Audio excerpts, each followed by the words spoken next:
Couple of things to consider with these. It's not just sound deadening that we're going to focus on with these. There's other bits we need to make sure are secure and nicely sorted.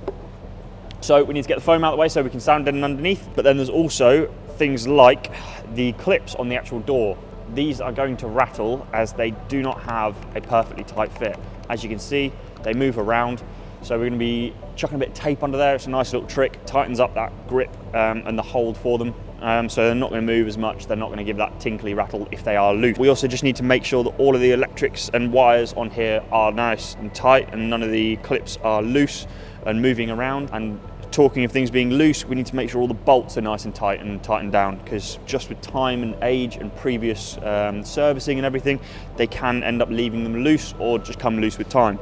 So we're just going to go through and make sure everything's nice and tight. Again, with things like the dashboard and everything, you have those little tinkles and rattles. You can have the exact same thing on the doors. So we're just going to go through, tap everything, make sure everything's nice and secure, make sure there's nothing majorly rattling around, and then we're going to be focusing on large areas with our sound deadening. We're not completely covering the entire car in sound deadening, so we're not going to cover every single inch of this door card. It's just not worth it. So we're going to mainly be focusing on those large areas. There's large areas where we can stop the general vibrations through the door card to stop things from rattling actually on the door. So we're going to be focusing on these sort of areas, the large areas here, up top here as well, because these tend to rattle as they're only sort of plastic riveted on, and then these larger areas where we're going to be holding all the things like sunglasses and whatever. You want to stop these from vibrating just so that everything you shove in there is less likely to rattle.